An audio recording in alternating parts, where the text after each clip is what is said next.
사도행전 강의 117번째 시간으로 그 모임을 흩어지게 하니라, 이런 제목으로 하나님 말씀을 생각해 보겠습니다. 복음이 전해지는 현장에는 언제나 강력한 성령의 역사와 그리고 이를 대적하고 회방하는 사탄의 역사가 공존하고 있었다는 것을 사도행전은 여러 경우의 사건을 통해서 우리에게 분명하게 보여주고 있습니다. 이것은 모든 교회들이 모든 시대 속에서 진리의 운동을 전개해 나갈 때 반드시 직면하게 되는 중대한 영적인 도전이라는 것을 성경은 모든 시대 속의 교회와 성도들에게 이것을 상기시켜 주고 있다는 사실을 깨닫게 됩니다. 진리를 수호하며 교회와 성도가 바른 길을 향해 나아갈 때 절대로 그 길이 평탄하지 않다고 성경은 우리에게 말씀하고 있는 것입니다. 그러나 진리가 언제나 이러한 사건을 다루면서 또 한편 우리에게 용기와 격려를 주는 것은 그런 모든 순간 가운데 하나님이 함께 하시고 교회와 성도가 고난의 대가를 지불할지언정 하나님의 뜻은 절대로 꺾이지 않고 도도하게 역사 속에서 흘러가게 될 것이고, 하나님은 하나님의 자기 백성들을 친히 지키시고 보호하시고 결국은 진리가 승리한다는 이 부동의 진리를 우리에게 교훈해 주고 있기 때문입니다. 오늘 본문도 보면 지난주의 말씀에 이어서 은장색 데메드리오의 주동에 의해서 일어난 이 소요 사태가 점점 더 과격한 양상으로 번져나가고 있는 가운데 바울의 신실한 동역자들이 바울을 대신해서 지금 분노한 무리들에 의해서 많은 무리들이 운집한 연극장으로 끌려가고 있는 이런 사태가 벌어졌다고 성경이 얘기를 하고 있습니다. 바울 사도는 이 모든 일에 대한 책임이 자기 자신에게 있다고 본 거예요. 그래서 자기의 안전을 돌아보지 않고 그 끌려간 동료들을 구하기 위해서 무리 속으로 뛰어들고자 마음을 먹게 됩니다. 30절을 보면 바울의 백성 가운데로 들어가고자 하나 제자들이 말리고, 31절에 아시아 관원 중에 바울의 친구된 어떤 이들이 그에게 통지하여 연극장에 들어가지 말라 권하더라, 이렇게 기록되어 있습니다. 동료들을 구하기 위한 바울의 노력은 그의 제자들과 또 그 아시아 지역에 있었던 바울의 사역을 지지하고 그를 돕고 있었던 이 관리들의 적극적인 만류 때문에 저지되고 있었다는 거죠. 그러나 이 바울을 한번 보십시오. 자기의 동역자를 진심으로 아끼고 사랑하는 이 바울 사도의 마음이 이 부분에서 잘 나타납니다. 같이 복음을 전하다가 끌려간 동료들, 그들을 구하기 위해서 그 성난 무리들 속으로 뛰어들려고 했던 이 사도의 어떤 그 마음, 언제나 옳은 일을 행하는 데 있어서 사람들을 두려워하지 않는 그의 담대함이 그대로 나타나고 있습니다. 영적인 지도자에게 참 이런 모습이 필요하다, 이런 생각을 깊이 해보게 됩니다. 동역자들을 사랑하고 신의 일을 지키고 끝까지 그들을 포기하지 않고 위기에 처했을 때 반드시 그들을 구원하고자 하는 이런 끈끈한 동역자 의식. 예수를 잘 믿는 것도 중요하지만 정말 예수를 잘 믿는 사람들이라면 이렇게 사람을 아끼고 귀하게 여기는 이런 모습도 우리가 하나님 앞에 분명하게 나타나야 되는 아름다운 모습이라는 것을 생각해 보게 됩니다. 이 마지막 시대에 우리는 어쩌면 또다시 초대교회 성도들이 당했던 그런 핍박과 환란을 우리가 또다시 당하게 될지 알 수 없습니다. 우리가 죽기 전에 다시 한번 피바람이 몰아치는 환란과 핍박의 시대가 도래한다면 우리는 누구에게서 힘을 얻고 위로와 용기를 얻겠습니까? 눈에 보이지 아니하시는 하나님을 통해서도 물론 많은 위로와 용기를 얻겠지만 누가 우리를 붙들어주고 지지해주고 격려해주겠습니까? 우리를 위해 기도해주겠습니까? 여러분 바로 곁에 있는 성도님들이에요. 지금 여러분 곁에서 예배드리고 있는 여러분 주위에 있는 지체들이 바로 그렇게 여러분들을 도와주고 붙들어주고 염려해주고 기도해주고 그 고난을 함께 지고 갈 그런 동역자들이라는 것입니다. 우리가 사랑을 얘기할 때 우리가 서로를 사랑하지 않는 것은 아니지만 과연 이렇게 사도와 그의 동역자들이 보여준 사랑만큼 우리가 그 정도의 사랑으로 서로를 사랑하고 붙들어주고 있느냐, 이런 부분들은 우리가 깊이 생각해 봐야 될 그런 부분들인 것이죠. 신실한 신의를 지키고 사랑으로 하나 되어서 모든 고난을 함께하고 위기에 처한 지체들을 건지기 위해서 자기의 위험을 무릅쓰고 자신에게 닥칠 위험을 무릅쓰고 용기를 가지고 담대하게 가슴에서 우러나는 사랑을 가지고 어떤 행동을 결단하려고 했던 이런 사도의 모습, 오늘 우리에게도 필요한 부분이 아닌가 생각해 보게 됩니다. 로마의 원형 경기장을 피로 물들이면서 죽어간 순교자들의 그 시체들을 수습하는 일들은 언제나 또 다른 그리스도인들의 몫이었습니다. 어둠이 내려앉은 피비린내가 진동하는 경기장에 소수의 젊은 그리스도인들이 낮에 사자에 의해서 찢겨지고 그렇게 순교당한 처참하게 찢겨진 사랑하는 지체들의 시신을 수습하기 위해서 밤에 몰래 위험을 무릅쓰고 사랑하는 지체들의 시신을 수습하는 일들을 그 당시에 젊은 그리스도인들이 감당을 했습니다. 그 일을 하다가 잡히면 그 다음날 그들이 또 사자의 밥이 되는 그런 순교를 당할지언정 그들은 기꺼이 사랑하는 지체들을 위해서 위험을 무릅쓰고 찢겨진 그들의 죽음이라도 제대로 장례를 치르기 위해서 그런 위험들을 감당했다는 이야기가 순교 사화에 전해집니다. 그렇게 짐승에게 물어뜯겨 장렬히 순교한 그들의 시신을 그대로 버려둘 수 없었기 때문이죠. 성도 여러분, 무엇이 사랑일까요? 무엇이 진정한 성도의 교제일까요? 우리는 과연 죽음까지도 함께할 수 있을 만큼 그리스도 안에서 그런 신의와 사랑으로 충만한 관계인지를 우리 스스로 한번 깊이 고민해 봐야 될 필요가 있습니다. 사랑은 입으로만 하는 것이 아니라 진심으로 다른 사람을 위해서 위험을 감당하는, 내가 위험에 처해지더라도 내가 해야 될 일들을 해내는, 내가 지켜야 될 것을 지키고 그 굴에 뛰어들어가서, 호랑이 굴에 뛰어들어가서 건져내야만 된다면 들어가서 물려 죽는 한이 있어도 뛰어들어가서 건져낼 수 있는, 지체들을 위해서, 교회를 위해서 그렇게 자기를 던지는 그것이 진정한 용기고 그 담대함이 진정한 성경이 말씀하는 믿음이라는 것입니다. 믿음이 있다는 것을 어떻게 합니까? 모든 우리의 삶의 모든 상황 속에서 그 믿음이 가시적인 행동으로 나타나야 저 사람은 믿음이 있는 사람이다. 하나님이 보실 때 네가 정말 나를 사랑하는구나 하고 인정받을 수 있는 것 아니겠습니까? 바울은 자신들의 동역자를 구하기 위해서 자기를 던질 각오가 되어 있었던 사람이었습니다. 그런데 문제는 지금은 아니라는 거죠. 그렇게 동역자들을 뜨겁게 사랑하는 바울이었지만 지금 그가 군중들 속으로 들어가 버리면 그것은 무모함이 되는 거예요. 그래서 하나님께서는 제자들을 통해서 그의 절친한 벗들을 통해서 가면 안 돼요.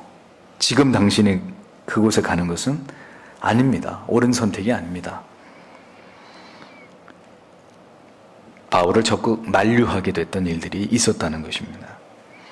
종교개혁의 도화선이 됐던 루터가 비텐베르그 성당에다가 95개조의 반박문을 개조하고 이 일로 인해서 이제 로마 카톨릭으로부터 생명의 위협을 받게 되자 그를 구원하기 위해서 독일의 작센이라는 곳에 선제후 프레드리히가 자기의 부하들을 보내가지고 몰래 루터를 피신시킵니다. 어디로요? 바르트부르크 성으로 그를 안전하게 도피시킵니다. 쥐도새도 모르게. 왜? 순교하면 안 되나? 순교할 수도 있는 거 아닙니까? 그거 각오하고 한 일일 텐데 자기 목 내놓고 루터가 종교개혁의 도화선의 역할을 했던 것이고 브롬스 의회에도 그래서 참석을 했던 것인데도 그런데도 하나님의 뜻은 지금 루터가 죽는 게 하나님의 뜻이 아니었다는 것입니다. 이제 종교개혁이 막 시작됐고 계속해서 루터가 살아남아서 이 일들이 하나님의 은혜 가운데 계속해서 전 유럽으로 이 불이 옮겨 붙도록 루터가 계속해서 그 일들을 감당하는 게 하나님의 뜻이었기 때문에 지금 하나님이 루트의 순교의 제물로 바꾸자 하시는 게 하나님 뜻이 아니었기 때문에 안전하게 피신을 시킨 거예요. 그는 이 발트부르크 성에서 그리스어와 라틴어로 된 1919년판 에라스무스 신약 성경을 독일어로 완역해냅니다. 그래서 사제들만 읽던 성경책이 평신도들의 손에 돌아가게 만든 이 위대한 일을 그가 숨어서 피신해서, 죽어버렸으면 그런 일도 못했을 텐데 그런 놀라운 업적을 그가 숨어서 완성을 하게 되죠. 이런 걸 보면 때로는 고난의 한복판으로 뛰어들어가지고 죽으면 죽으리다 해야 될 때도 있지만, 그것조차 하나님의 뜻이 아니라면 마음이 타들어가는 그런 안타까운 상황 속에서조차도 벗들과 자신을 아끼는 사람들의 충고와 권면을, 만류를 받아들여야 될 때가 있다는 것이죠. 성도든 목회자든 누구든 말이죠. 자신이 나서야 될 때와 한 발짝 뒤로 물러서서 하나님의 뜻을 기다리고 하나님의 도우심을 바라보아야 될 때가 있다는 거죠. 항상 내가 나서는 것만이 능사가 아니고 때로는 참고 기다리고 하나님이 도우시겠지. 이것도 하나님의 뜻을 바라보면서 믿음으로 모든 문제를 풀어가야 될 우리의 몫이라는 것입니다. 그러나 바울 사도의 마음이 어떠했겠습니까? 함께 복음을 전하다가 성난 무리들에 의해서 끌려간 동료들을 생각할 때, 또 그들을 위해서 자신이 해줄 수 있는 게 아무것도 없다고 생각되는 순간에 사도는 무슨 생각을 했고 뭘 했을까요? 성경에 기록되어 있지는 않지만 사도는 분명히 끌려간 그들의 동료들을 위해서 기도하지 않았겠습니까? 그러니까 이런 걸 보면 말입니다. 이런 생각이 들어요. 결국 자신이 언제 죽어야 될지 아는 것도 사명자의 한 부분이다, 이거죠.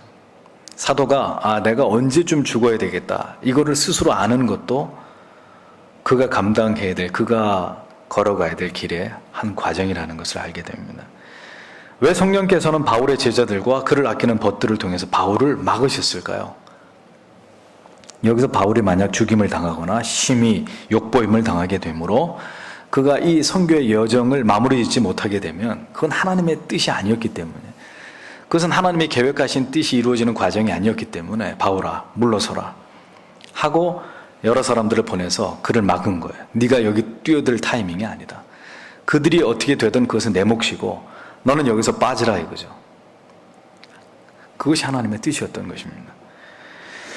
그러니까 가장 아름다운 일조차도 하나님의 뜻 안에서 이루어져야 하지 자기의 뜻과 감정대로 행해서는 안 될 일이라는 것을 우리는 겸손하게 깨닫게 됩니다.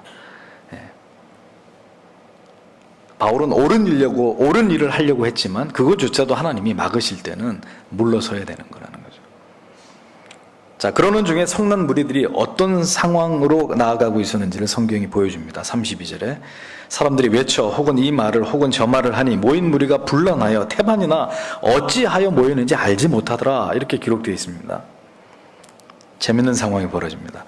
선한 목적과 뜻을 위해서 모인 것이 아니라 데메드리오 한 사람의 선동으로 인해서 모여진 무리였기 때문에 지금 어떤 일이 벌어지고 있느냐, 그들은 지금 무엇 때문에 그들이 모여들었고 지금 여기서 자신들이 뭘 하고 있는지를 정확하게 아는 사람이 없었다는 거예요. 막 선동에 의해서 사람들이 막 몰려들긴 했는데, 당신은 왜 왔어? 당신은 왜 왔는데?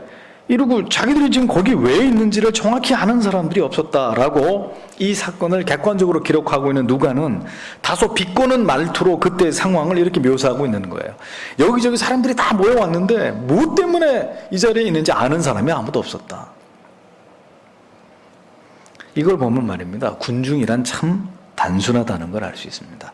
어떤 이슈를 던져주고 소수가 막 이것을 선동하면 순식간에 이에 많은 사람들이 반응하면서 무리를 이루고 군중을 이루게 되는 거예요. 이런 게 바로 뭐겠습니까? 군중 심리. 군중 심리가 조성이 되면 얼떨결에 어떤 뚜렷한 목적과 이유를 가지고 그 자리에 와 있는 사람보다는 그냥 그 군중의 무리팀에 우 몰려가지고 어떤 일이 벌어지나 보자 하고 몰려드는 무리가 더 많기 마련이라는 거예요. 그래서 그런 몰려있는 그 무리를 군중을 향해서 아니 군중 가운데 한 사람을 향해서 딱 집어가지고 여보시오, 당신 뭐 때문에 이 거리에 나와 있어? 하고 물어보면 대부분의 사람들이 정확하게 그 이유를 모른다는 거예요. 정말 그 모임과 그것을 주도한 소수의 선동한 사람들 외에는 자기들이 대관절 여기 와서 지금 뭘 하고 있는지를 아는 사람이 많지 않다는 거죠. 그냥 무리들 팀에 끼어서 그냥 이 거리와 광장을 메우고 있었던 그런 사람들이 적지 않았다는 말입니다. 그게 세상이에요, 세상. 세상은 그리스도인들과 다릅니다. 그리스도인들은, 여러분들 각각에게 제가 지금 물어볼 수 있습니다. 여기 왜 와서 앉아 있습니까? 그럼 여러분은 대다수는 정확하게 답변하실 거예요. 그게 여러분들은 교회 성도이기 때문에 가능한 일입니다. 그런데 저 밖에 예를 들면 어디서 지금 광화문 광장에서 뭐 몇백 명, 몇천 명이 모여서 뭐 집회를 하고 있다. 거기 가서 물어보라 이거예요. 그럼 대다수는 정확한 대답을 못 한단 말입니다. 그것이 그리스도인과 일반 자연인의 차이점입니다. 그래서 그리스도인들은 많은 사람들이 옳다고 말할 때 혼자 아닙니다 라고 말할 수 있는 것이고, 반대로 많은 사람들이 이거 아닙니다 라고 말할 때 그리스도인들은 혼자서라도 맞습니다, 그게 옳습니다, 그렇게 말할 수 있는 사람들이 바로 그리스도인이라는 거죠. 세상 사람들은 틀려요. 그냥 우르르 몰려가고 우르르 빠져나가고. 그리스도인들을 주장하는 것은 다수의 무리와 생각이 아니라 오직 진리이기 때문에 우리는 사람들에 의해서 좌지우지 되지 않는 것입니다. 나를 움직이는 것은 하나님, 오직 하나님의 말씀뿐이다. 그런 정체성을 가지고 살아가는 게 성도라는 거죠.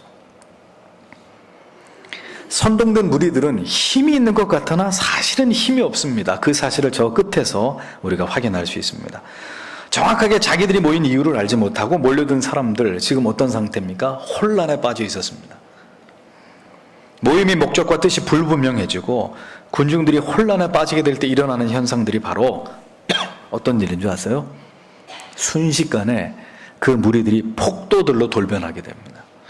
그래서 가게 약탈하고 건물이나 길거리에 서 있는 차 막 때려 부수고 방화하고 폭력의 상황으로 한순간에 돌변하는 이런 일들이 벌어집니다. 예를 들면 이런 일들이 종종 일어나죠. 미국 같은 경우에 인종차별로 시작된 일인데, 예를 들면 무슨 뭐 백인 경찰이 흑인을 막 과잉 진압하면서 총으로 쏴서 죽였단 말입니다. 그러면 처음에 흑인들이 거리로 쏟아져 나왔을 때는 인종차별을 반대한다, 피켓 들고 점잖게 시위하는데, 이 모임 무리가 100명이 되고 1000명이 되고 10,000명이 되고 20,000명이 되고 이렇게 되면 거기 이제 모여든 사람들의 대부분은 개념이 없는 사람들이 되는 거죠. 그럼 이 사람들이 그렇게 모여가지고 어떤 혼란이 생길 때 그 혼란에 대한 탈출구를 뭘로 삼습니까? 폭력으로 삼는 거예요. 그러니까 그때부터는 인종차별이 문제가 아니라 닥치는 대로 들어가가지고 물건 훔쳐내고 이런 사태로 확대되게 되는 것이죠. 모인 무리들이 분명한 명분과 이 목적을 잃어버리면 한순간에 폭도들로 돌변해버리는 거예요. 성도가 기억해야 될 것은 어떤 순간에도 무리나 군중의 틈 속에서 자기 정체성을 잃어버리는 일이 있어서는 안 된다는 겁니다. 그러면 우리도 세상 사람하고 똑같아지는 거예요. 분명한 자기 주관이나 지식 없이 그냥 세상에 뒤엉켜가지고 그들 틈 사이에서 부화뇌동하는 이런 사람들이 되게 된다는 거죠. 절대로 성도가 그렇게 되는 것은 하나님의 기뻐하시는 뜻이 아닙니다. 성도는 하나님 앞에서 무엇이 옳고 그른지를 분명하게 분별하고 그저 많은 사람들에 의해서 좌지우지 되는 그런 사람들이 되지 않기 위해서 늘 깨어 있어야 되는 그런 사람들이 바로 신자들이라는 것입니다. 우리는 분명하게 우리의 마음에 새겨진 진리에 의해서만 움직이는 사람들이 되어야 된다. 무리가 소동하면서 혼란함 속에서 그들의 감정이 더 고조됩니다. 이에 에베소에 있던 유대주의자들이 불안함을 느끼게 됩니다. 왜요? 왜 불안해졌을까? 유대주의자들이요? 자칫 이 성난 에베소의 시민들의 분노가 바울과 그의 동역자들에게만 미치는 게 아니라 그 에베소에 살고 있었던 유대주의자, 유대인들인 자기들에게까지 그 에베소 사람들의 분노가 미치게 될 것을 굉장히 두려워하게 된 겁니다. 유대주의자들이. 왜냐하면 에베소 사람들이 볼 때는 유대주의자나 바울의 추종자인 그리스도인들이나 별반 달라 보이지 않기 때문에 똑같이 아데미 여신을 섬기는 자기들에게 있어서는 유대주의자나 이 기독교인들이나 똑같이 그들에게 있어서는 적이라고 간주됐기 때문에 이제 이런 폭도들이 순식간에 우리에게도 돌을 던질 수 있다. 유대주의자들은 그렇게 생각하는 것입니다. 그래서 신속하게 자구책을 마련하게 되는데 그게 뭐였냐. 자기들 무리의 대표격인 알렉산더라는 사람을 내세워가지고 그리스도인들과 우리는 다르다는 차별성을 변호하도록 조치를 취하는 것입니다. 33절이 바로 그 내용이죠. 유대인들이 무리 가운데 알렉산더를 권하여 앞으로 밀어내니 알렉산더가 손짓하며 백성들에게 발명하려 하나. 말이 참 어려워요. 변론이란 말인데 발명하려 하나. 34절에 저희는 그가 유대인인 줄 알고 다 한 소리로 외쳐가로되 크다 에베소 사람의 아데미여 하기를 2시 동안이나 하더니 이렇게 기록되어 있습니다. 보세요. 분노하는 에베소 사람들 앞에 유대주의자들은 그들을 대표해서 유대교를 변호하기 위해서 알렉산더라는 인물을 내세웁니다. 그로하여금 지금 일어나고 있는 분노의 대상에서 자기들을 이렇게 제외시켜 줄 것을 변호하고자 했던 것이죠. 데메드리오가 제기한 문제의 원인자들은 우리 유대주의자가 아니라 저 바울과 그의 일당들이다. 바울과 그의 패거리들이 문제지 우리는 아니다. 이렇게 유대주의자들이 군중들에게 이것을 분명하게 주지시킴으로써 자기들에게 미치는 피해를 미연에 방지하려고 지금 유대주의자들이 꾀를 쓰고 있었단 말입니다. 하지만 에베소 사람들이 믿는 아데미 신을 찬양하거나 숭배하지 않는 것은 바울의 그리스도인들이나 유대주의자들이나 똑같기 때문에 이런 유대주의자들의 노력은 실효를 거두지 못하게 됩니다. 오히려 더 무리들은 이 알렉산더를 밀쳐내면서 웃기지 마. 니들도 다 똑같은 놈들이고 우리의 아데미 신은 위대하다. 에베소인들의 아데미 신은 위대하다. 이 구호를 외치면서 2시간 동안이나 그들의 분노를 계속해서 표현하고 있었다고 성경이 기록을 합니다. 잘 보십시오. 교회가 진리를 수호하면서 세상으로부터 비난과 조롱과 멸시를 당하게 될 때 성도 여러분 꼭 오늘 제 말을 기억하십시오. 그렇게 될 때 선을 쫙 그으면서 우리는 저 보수 꼴통 저 고리타분한 바리새 같은 율법주의 같은 저런 교회와 우리는 다릅니다 라고 선언하는 교회들이 나타나기 시작합니다. 철저하게 진리를 지키고 교리를 수호하고 바른 전통을 지키려고 몸부림치는 교회들이 이제 세상으로부터 핍박을 받기 시작할 때, 가시적인 박해를 받기 시작할 때 세상 사람들 중에서 그렇게 하는 사람들은 없고 교회들 중에 어떤 이상한 교회들이 그런 교회와 딱 차별을 선언하면서 우리는 저런 교회하고 다르다고, 우리는 새로운 교회를 추구합니다.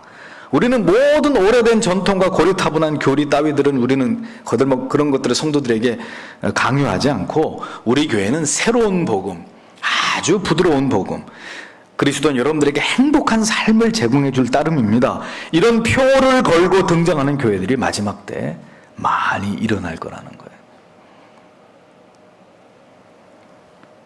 우리 교회는 모든 동성 연애자들을 향해서 언제나 두 팔을 벌리고 그들을 환영하는 교회입니다. 이런 캐치프레이즈가 걸립니다. 우리는 모든 종교가 인류를 구원하는 한 목적성을 지향하기 위해서 존재한다고 믿고, 따라서 우리 교회는 모든 종교와 종교인들과 다른 모든 종교를 인정하고 인류 구원의 한 목적을 지향하기 위해서 우리는 모든 종교 간의 평화와 공존을 추구할 것입니다. 이런 표어들을 막 내걸고 선전하는 교회들이 일어나기 시작한다는 거예요. 우리는 여러분과 이 세상을 기꺼이 사랑하고 섬길 것입니다.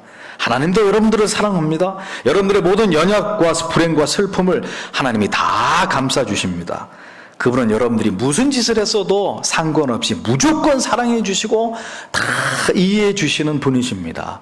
이렇게 세상에 아첨을 떨기 시작하는 교회들이 이런 보수적인 교회와 딱 선을 그으면서 세상 가운데 그들의 정체를 드러낼 때가 온다면, 아니 그런 때가 왔어요. 이미 이렇게 비굴하게 세상에 빌붙어가지고 아부를 떨면서 우리는 다른 교회라고, 다른 교회라고 이렇게 주장하는 교회들이 우후죽순처럼 일어나게 될 것입니다. 그러나 그들이 모르는 게 있어요. 뭐냐, 세상 사람들이 보기에는 모두 똑같은 교회로 밖에 보이지 않게 될 뿐, 결국 교회가 환난과 핍박의 시대 속으로 들어가게 될 때는 참된 교회든지 거짓된 교회든지 똑같이 그들은 세상의 미움과 분노를 사게 될 뿐이라는 것을 모르는 거예요. 조금 더 아첨하면 세상으로부터 자기들은 덜 공격을 받을 거라고 생각하는데 오산이에요. 저 사람들 눈에는 다 똑같이 보입니다. 조영계 목사나 여기 있는 이응수 목사나 간음을 저지르고 교회의 돈을 횡령하는 목사나 그렇지 않은 건전한 목사들이나 세상 사람들이 욕할 때는 다 똑같은 저 목사 새끼들 이렇게 되는 거예요. 저 다 교회 다니는 인간들은 다 똑같아 이렇게 되지. 아, 저 사람은 괜찮고 저 교회는 깨끗한 교회, 이 교회는 더러운 교회. 사람들이 그렇게 우리를 배려해 주지 않아요. 다 같이 욕먹는 거예요. 그걸 모르는 거죠. 그걸 모르고 자기들은 살아남아 보겠다고 세상에다가 손을 비비고 있는 거예요.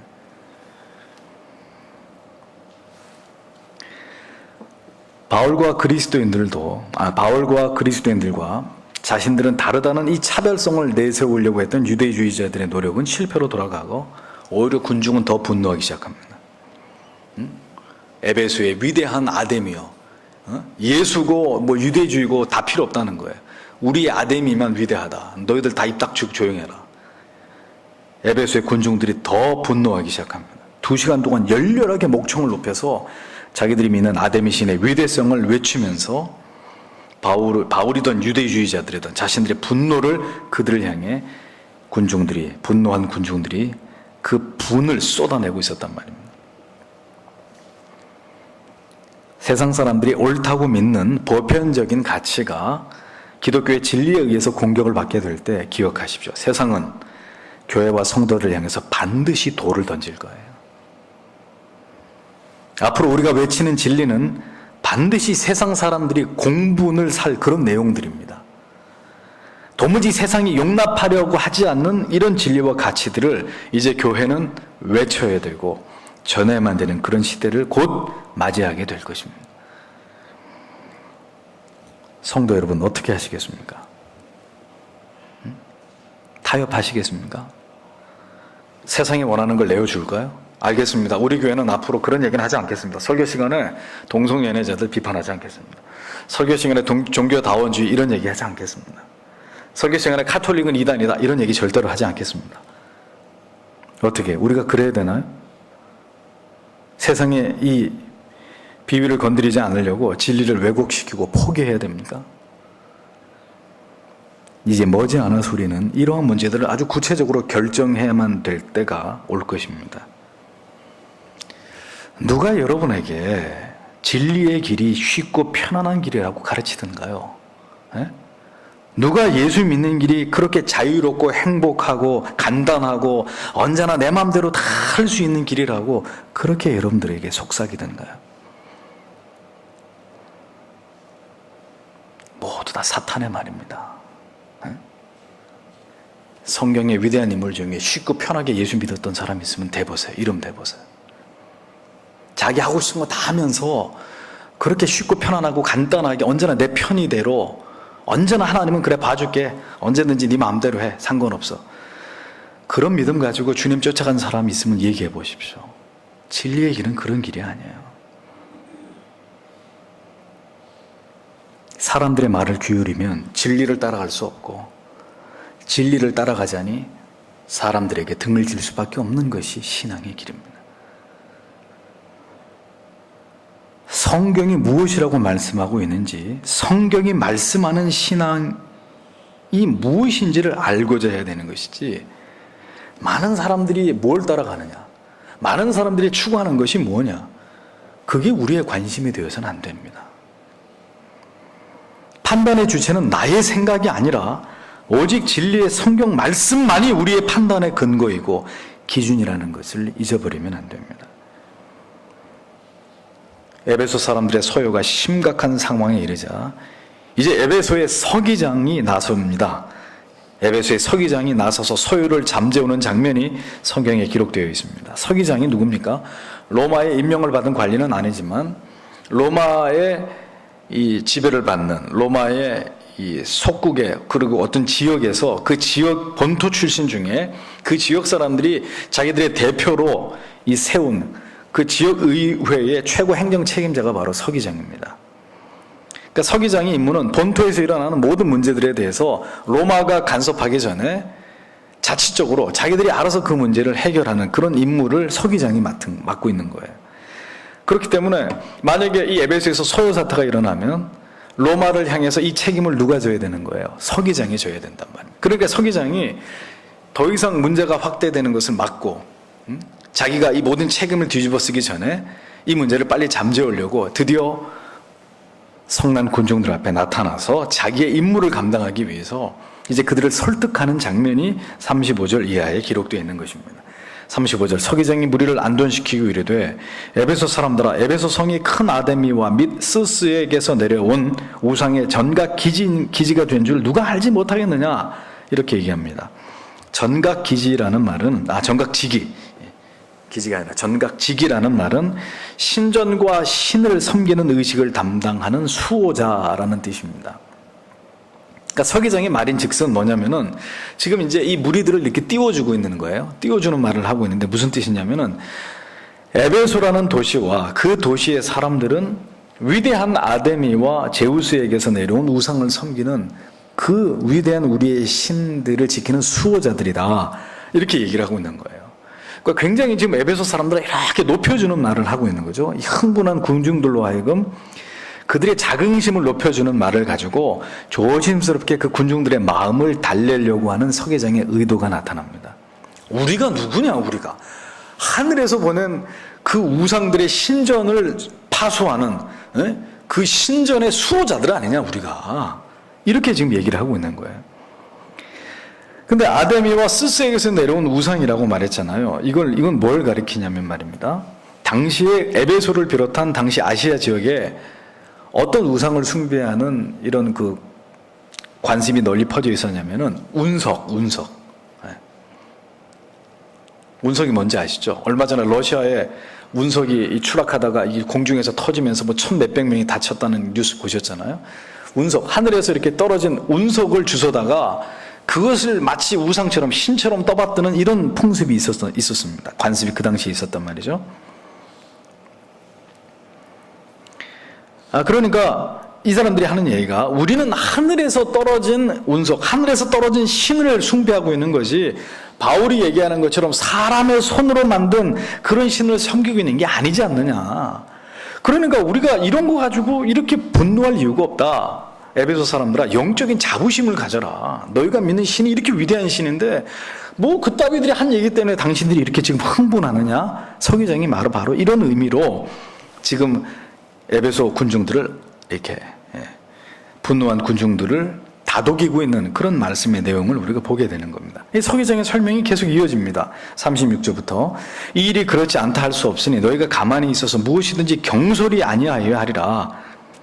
전각의 물건을 도적질하지도 않았고 우리의 여신을 회방하지도 않은 이 사람들을 너희가 잡아왔으니 만일 데메드리오와 및 그와 함께는 직공들이 누구에게 송사할 것이 있으면 재판날도 있고 총독들도 있으니까 자기들이 그 사람들한테 고소하면 될 것이고 만일 그 외에 무엇을 원하거든 정식으로 민회에서 결판을 지으면 된다. 이렇게 얘기를 합니다. 서기관의 주장의 내용이 뭡니까? 에베소라는 도시와 당신들은 분명히 앞에서 말한 대로 하늘에서 떨어진 위대한 아데미 신전을 섬기는 신의 수호자들이 틀림없는 사실이기 때문에 그거는 모두가 알고 있는 바니까 지금 이런 상황에서 이렇게 가볍게 행동할 이유가 없다. 이런 얘기를 하는 거예요. 또 지역 주민들에 의해서 선출된 서기관으로서 지금 이 사람 만약에 에베소의 문제를 빨리 제압을 못하면 로마 총독부로부터 자기가 이것에 대한 책임을 져야 되는 그런 상황이 올 것이라는 걸 염려하면서 이 서기관이 지금 굉장히 논리적인 말을 가지고 군중들을 설득하면서 평정심을 찾게 하려고 애를 쓰는 장면이거든요. 그러면서 하는 얘기가 계속 이겁니다.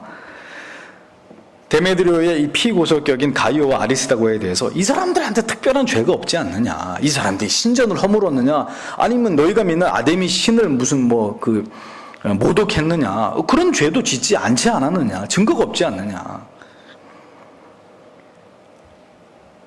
데메드리오가 이 문제를 정식으로 고소할 것 같으면은 그러면 지가 재판을 통해서 재판관들에게 이것을 맡기면 합법적으로 다 해결될 일인데 왜 당신들이 이 문제를 두고 소요를 일으키고 있느냐 지금. 이게 당신들하고 별개의 문제인데 왜 당신들이 이렇게 흥분해서 야단이냐. 이렇게 지금 논리적으로 서기장이 그들을 설득하고 있었다는 사실을 성경이 기록하고 있는 거예요.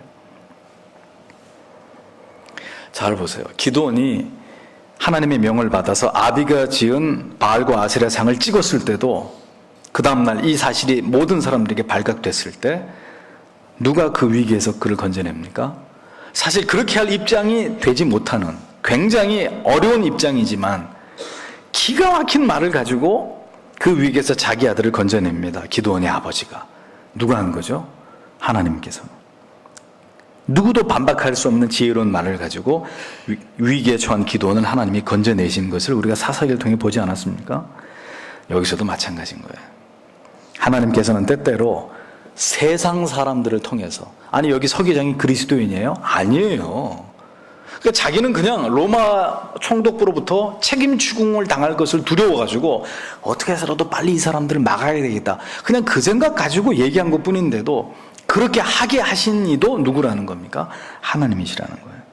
하나님께서는 때때로 이렇게 세상 사람들을 통해서도 내가 전혀 기대하지 않은 사람들을 통해서 그가 신자건 불신자건 그를 통해서 위기에 빠진 우리를 하나님이 건져내시는 도구로 사용하신다는 거죠. 전혀 나하고 상관도 없는 사람이고 예수 믿는 사람도 아닌데 그 사람이 나서서 내 문제를 깔끔하게 해결해 버리는 거예요. 여러분 그런 경험 하실 때 혹 있으실 수 있습니다. 그때 생각하세요. 지금 누군가가 나를 위해서 내 앞에 나서서 나를 변호해주고 위기에 처한 나를 건져내는 그런 일을 하고 있다. 그 사람이 아닌 게 아니에요. 하나님이 그 사람을 통해서 우리를 위해서 일하시는 거죠. 누군가 그 사람의 마음을 움직여서 나를 헤아려던 마음을 버리게 된 일이 일어났다면 그것은 내가 한 일이 아니에요. 그리고 그 사람이 하고 싶어서 한 일도 아닙니다. 누가 한 거예요? 하나님께서 하신 거라는 거예요. 하나님이 우리를 위해서, 당신을 위해서 그렇게 다른 사람을 들어서 역사하셨다는 것입니다. 이것이 하나님께서 이 땅 가운데 살아가는 자기 백성들을 지키시는 하나님의 방법 가운데 하나라는 것을 우리는 깨닫게 됩니다. 논리적인 설득과 설명이 때로는 무리들을 해산시키는 힘이 있습니다. 자기들이 무엇 때문에 뭐인지조차도 잘 모르는 그런 군중들에게 서기장이 나서서 이건 당신들이 나설 문제도 아니고 당신들이 흥분할 문제도 아니다. 논리적으로 잘 풀어서 설명하니까 고개가 끄덕여지는 거예요. 듣고 보니 그러네. 우리가 여기서 지금 뭐하고 있는 거지? 응? 집에 가서 밥이나 먹자. 그리고 하나씩 둘씩 다 해산하게 됐다는 겁니다. 하나님의 종들이 위험을 당할 수도 있는, 성도가 위기에 빠질 수도 있는 상황에서 하나님은 이 말 잘하는 서기장을 세워가지고 그의 말과 청산유수 같은 논리를 가지고 성난 에베소의 군중들을 잠재우고 계셨다는 거예요. 들어보니까 틀린 얘기가 하나도 없거든. 성도 여러분, 하나님께서 온 우주 가운데 계십니다. 이 세상이 돌아가는 모든 일들은 모두 그의 손에 의해서 진행되어져 가고 있다는 사실을 기억하십시오. 세상에 우연이라는 게 있어요, 없어요? 없어요. 성도는 우연을 믿는 사람들, 재수가 좋아서 그런 얘기 하시면 안 돼요. 큰일 나요. 그건 우리가 할 말이 아니에요. 내 운명이 이렇게 될 운명, 그런 얘기 하면 안 된단 말입니다. 그런 게 어디 있어요, 신자한테. 모든 사람과 사건의 시대의 배후에는 누가 계십니까? 하나님이 계세요.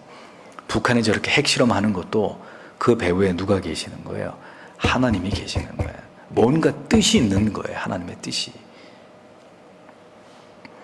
그분은 모든 것을 움직이시고 사용하시고 잠재우기도 하시고 들끓게도 하시는 분입니다. 요나를 잡으려고 폭풍을 몰아가지고 그를 쫓아가시기도 하는 분이시고 아들의 간구를 들으시고 광풍이 부는 갈릴리 호수를 일순간에 고요하게 만들기도 하시는 분이 하나님이십니다. 모든 것 위에 하나님이 계심을 믿을 때 우리는 어떤 마음을 가질 수 있습니까? 하나님이 주시는 절대적인 평안을 누릴 수 있는 거예요. 주님의 뜻이라면 잘 되는 것도 주님의 뜻이고 안 되는 것도 주님의 뜻이고 화창한 날이 온 것도 주의 뜻이고 잿빛 구름 밑에서 우중충한 날을 맞이해야 되는 것도 하나님의 뜻이고 모든 것 위에 하나님이 계심을 믿을 때 우리는 안연히 거할 수 있는 것입니다. 염려하거나 근심하지 않을 수 있는 거예요. 왜? 근심한다고 되는 게 있어야죠. 내가 밤새도록 염려한다고 뭔가 조금이라도 일이 잘 되는 게 있으면 염려할 필요가 있는데 잘 되는 게 있나요? 없잖아요. 우리가 할 수 있는 게 아무것도 없잖아요. 40절에 오늘 아무 까닭도 없는 이 일에 우리가 소유의 사건으로 책망받을 위험이 있고 우리가 이 불법 집회에 관하여 보고할 재료가 없다 하고 41절에 이에 그 모임을 흩어지게 하니라 이렇게 기록하고 있습니다. 아무 까닭도 없는 일, 우리하고 직접적으로 상관도 없는 일에 괜히 우리가 얼굴 붉히고 2시간 동안 소리 지르고 이건 뭐 하는 짓이냐, 우리가 이럴 필요가 없는 문제 아니냐. 그러니까 이 서기장의 논리정연한 말을 듣고 사람들이 자진해산하기 시작했다는 거예요. 당신들의 분노에는 지금 아무런 이유가 있을 수 없다. 서기장이 최종적으로 결론을 내리니까 데메드리오에 의해서 시작된 이 소요의 사태가 즉각 중지되면서 무리가 스스로 해산되었다는 내용이 바로 이 장의 마지막에 성경은 기록하고 있습니다. 이걸 보면 우리가 어떤 진리를 깨닫게 됩니까? 진리에 대적하는 모든 일들은 반드시 실패하게 돼 있고 진리를 회방하는 사람들은 반드시 흩어지게 돼 있다는 거예요. 그들은 절대로 모일 수가 없어요. 왜? 그 모임에 아무런 성경에 근거한 명분이 없기 때문에, 하나님이 인정하시는 명분이 없기 때문에 결국 그러한 모임은 흩어지게 돼 있는 거예요. 하나님은 의롭지 않은 자들과 그 모임 가운데 절대로 함께 하시는 분이 아니시기 때문이죠. 초대교회를 보십시오. 초대교회 성도와 교회는 더 똘똘 뭉쳤습니까? 아니면 다 흩어졌습니까? 더 똘똘 뭉쳤습니다. 성도와 교회와 사도들은 핍박을 받으면 받을수록 더 모이고 그리스도의 사랑으로 하나가 되고, 반대로 교회와 사도들을 핍박하던 사람들은 다 하나님이 흩어버리시고 그들의 길을 꺾어버리시고 하나님의 교회와 성도들을 보존한 역사가 사도행전에 빼곡하게 다 기록되어 있잖아요. 역사가 우리에게 이 진리를 우리에게 가르쳐주고 있지 않습니까? 그러므로 성도 여러분, 교회는 누가 이끌어 가십니까? 하나님께서 이끌어 가시는 거예요. 모든 역사는 하나님에 의해서, 하나님을 위해서 진행되어져 가고 이루어져 가는 것입니다. 누구를 위하는 것도 아니에요. 모든 역사는 하나님에 의해서, 하나님 자신을 위해서, 하나님께서 이 모든 역사를 진행시키시는 것입니다. 그래서 교회와 성도는 어떤 시대든지 두려워할 필요가 없는 거예요. 잘 안 되면 어떡하나 이런 고민할 이유가 없는 거예요. 우리가 하나님의 뜻을 받들고 그 뜻을 지켜가려고만 노력한다면 하나님의 교회는 하나님께서 알아서 하실 거예요. 진리의 길을 가는 것, 때로는 세상의 회방과 핍박을 정면으로 돌파해 나가야 되는 어려움이 있는 일입니다. 하지만 하나님을 의지하고 나아갈 때 우리는 반드시 이김을 주시는 하나님을 체험하게 되어 있습니다. 마침내 모으시고 강하게 하시고 그리고 세상을 변화시킬 수 있는 능력의 공동체로 하나님의 뜻을 붙드는 교회마다, 성도마다 시대 속에 쓰임을 받았다는 사실을 우리는 기억해야 할 것입니다. 모으시는 것도 하나님이 하시는 것이고 흩으시는 것도 하나님이 하시는 것입니다. 사람에 의해서 교회가 되고 안 되고가 결정나지 않아요. 잊지 마십시오. 어떤 순간에도 하나님께서는 우리와 함께 하시고 반드시 건져내셔야 할 때 건져내시고 지켜주셔야 할 때는 우리를 지키시는 분이십니다. 군중이 아니라 온 나라가 들고 일어나서 대적할지라도 하나님이 우리 편에 서시면 여러분들은 안전하다는 사실을 기억하십시오. 하나님의 반대편에 서 있는 자들은 하나님이 다 흩어버릴 거예요. 흩어버릴 거예요. 오늘도 하나님께서는 누구를 통해서도 여러분들을 도우실 것입니다. 우리와 함께 하실 것이라는 사실을 잊어버리지 마십시오. 우리는 이 진리를 굳게 붙들고 오늘도 더욱 주를 위해서, 사명을 위해서 두려움 없이 담대하게 충성을 다하는 교회와 성도님들이 되셔야 될 줄 믿습니다. 기도하겠습니다.